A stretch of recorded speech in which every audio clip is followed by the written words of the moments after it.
Kumusta guys? Ito tayo at muli tayong magre-react sa mga talented Pinoy pagdating sa kantahan. Ito yung mga nag-viral sa TikTok, yung mga magagaling kumanta. Karamihan dito guys yung nakikita natin sa mga birthday party, ganun yung may mga okasyon ba. Minsan may mga inuman din. Ayan, makikita nyo dito kung gaano kahusay ang Pinoy pagdating sa kantahan. Ayan, simulan na natin to. Mag-react tayo pare-parehas. Ito si ate yung kakanta ng kanta ni Morissette. Akin ka na lang.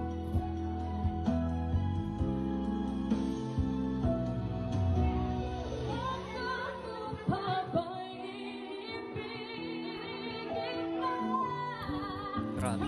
Ganda ng boses. Siya nga pala si Riolin Tuhay. Ayan. Meron siyang TikTok account. Ayan, ipollow nyo na lang guys.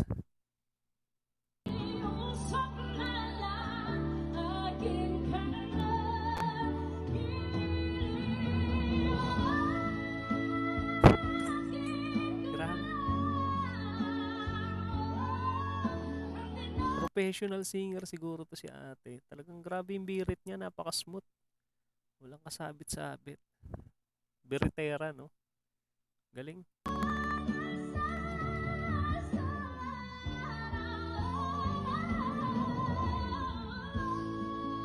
Napatakip ng tenga yung nandun sa likod. Hindi dahil sa hindi maganda yung boses ni ate, kundi sa siguro masyadong nataasan. Grabe, ang taas pa naman ng kantang to ni Morissette. Talagang minani niya lang.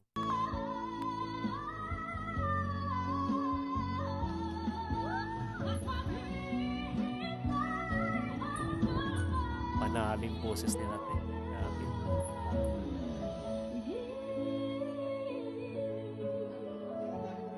Grabe yun, no? Pati yung pakulot-kulot ng boses. Sana sumali sa tawag ng tanghalan to, no? Si ate. Galing. Panigurado mananalo to. Sa ganda ng boses.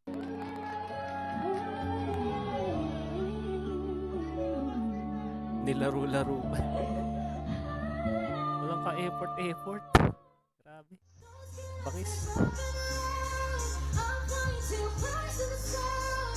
Ito kuha rin sa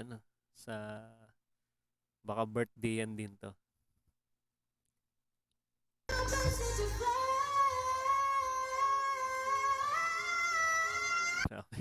Umpisa pa lang bumirit na. Siya pala guys si Mary Kem Kabagte. Yan. Grabe, napaka-solid ng mga boses ha. Pangalawa. Grabe yung mga boses nila, yung mga quality ng boses. Ibang klase. Napakataas ng level ng timbre ng boses nila.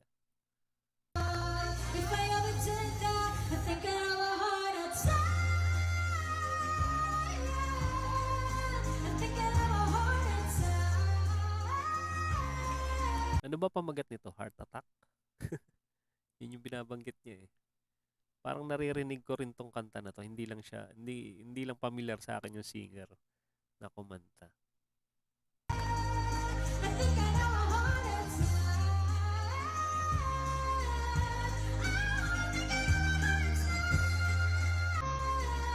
Napakinggan niyo yun?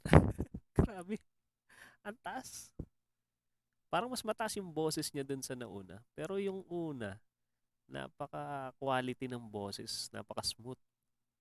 Tapos mahilig siya sa mga kulot-kulot na boses. Galing. Ito, iba rin yung galing. Beretera naman. More on birit siya.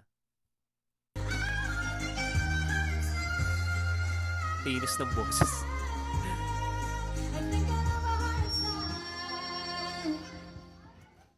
Galing.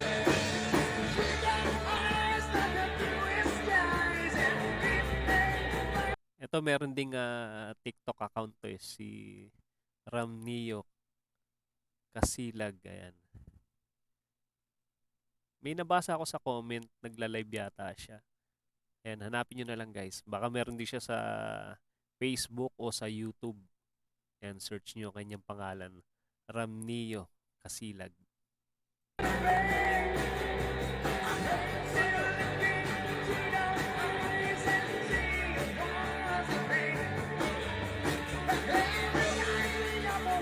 Ito halatang nagbabanda eh, no?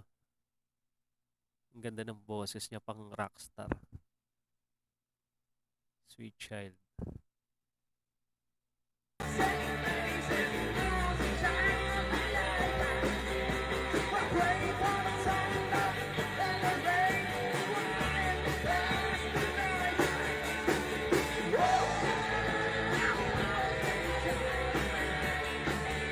May songbook sila pero live band ano.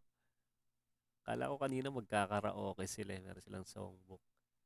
Pero live band. Galing nung gitarista.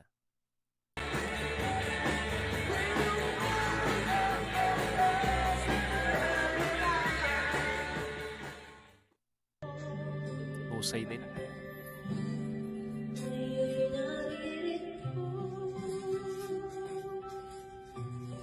Baladir. Baladir ba o R&B? Si JR kasi yung kumanta nito R&B. R&B Prince. Ito nga pala guys si John Del Dalma. Ayan. Kuha na naman to sa isang inuman session. Ayun, may Red Horse pa.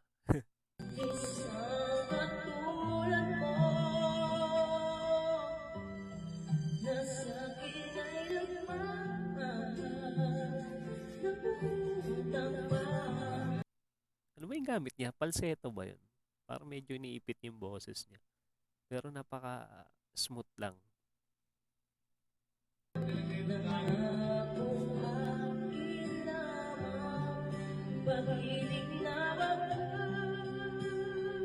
Galing. Magaling siya sa falsetto. Napaka smooth.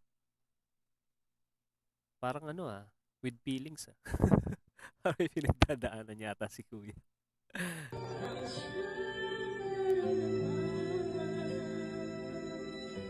Husay.